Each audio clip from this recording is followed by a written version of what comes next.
नमस्कार, Venus astro में मैं दिव्या मित्तल आप सभी का स्वागत करती हूँ।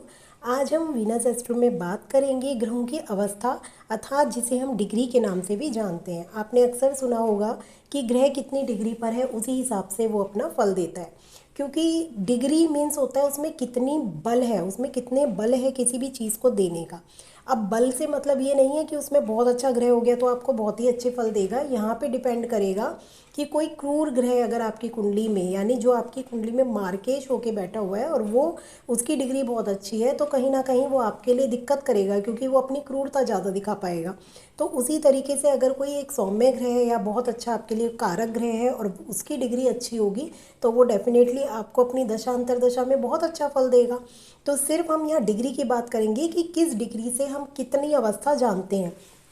आपने देखा होगा यहाँ मैंने सबसे पहले 0 से 6 डिग्री लिखा हुआ है।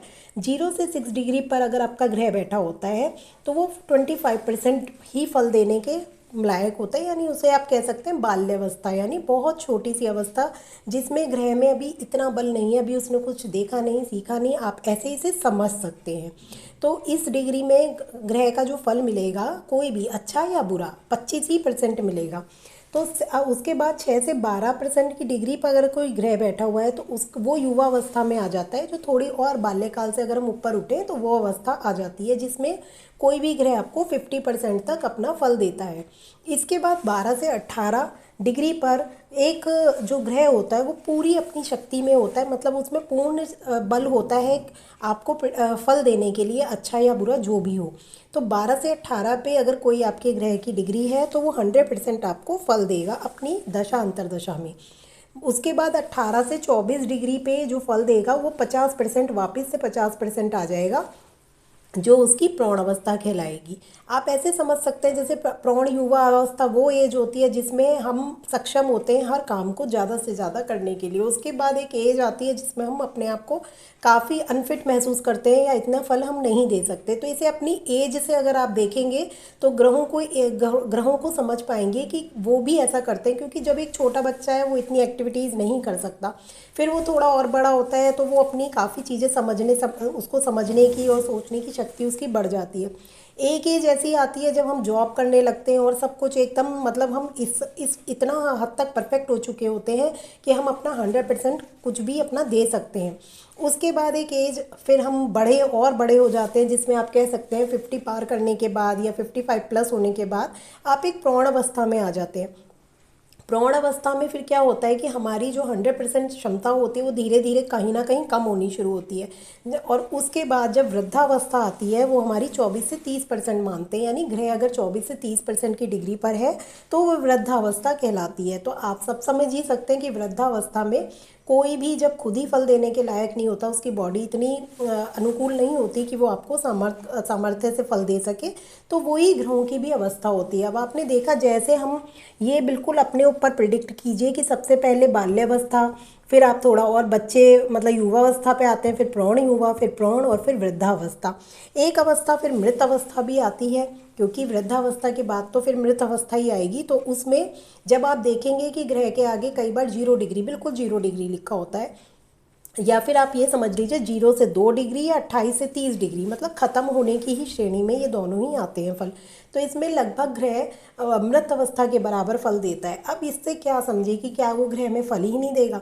ऐसा नहीं होता कि कोई ग्रह आपको कोई फल ना दे, क्योंकि बहुत बार ऐसा होता है कि कुंडली में एक से कहीं ज़्यादा ग्रह ऐसी अवस्थाओं में पाए जाते हैं, फिर भी उन्हें उनकी दशा अंतरदशा में फल मिलते ही हैं।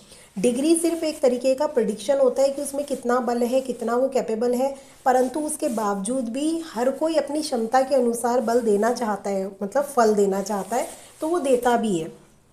अगर हमारे अंदर कभी हम बीमार पड़े होते हैं, अगर आप इसे प्रिडिक्शन से देखिए या एक एग्जांपल देखिए कि हम अगर बीमार पड़े हैं तो जितनी हमारे अंदर कैपेबिलिटी होगी घर के काम करने में या ऑफिस जाने में, जब तक आप पूर्णतः मतलब अपने आप को बिल्कुल ख़राब ना पाएँ तब तक आप कोशिश करते हैं ना कि मैं बुखार में भी ऑफिस जा सकता हूँ तो मैं ऑफिस जाऊँ, या घर की स्त्रियाँ भी जब तक उनमें क्षमता होती है वो अपना पूरा भरसक प्रयास करती हैं करने का। वही सेम ग्रहों का भी होता है कि वृद्धावस्था में भी ग्रह पूर्णतः अपनी तरफ से कोशिश जरूर करता है, आपको अच्छा या बुरा जो भी फल उसका मिलेगा वो डिपेंड करता है आपके ग्रहों की मतलब कुंडली में देखकर कि वो किस अवस्था में बैठे हुए हैं। अवस्था के साथ हमें ये देखना होता है कि वो कहीं अपनी शत्रु राशि में तो नहीं बैठे हुए हैं, कहीं उनके नक्षत्र अच्छे तो नहीं है। ऐसा क्रूर नक्षत्र में बैठे होंगे तो भी फलों में डिफरेंस आता है।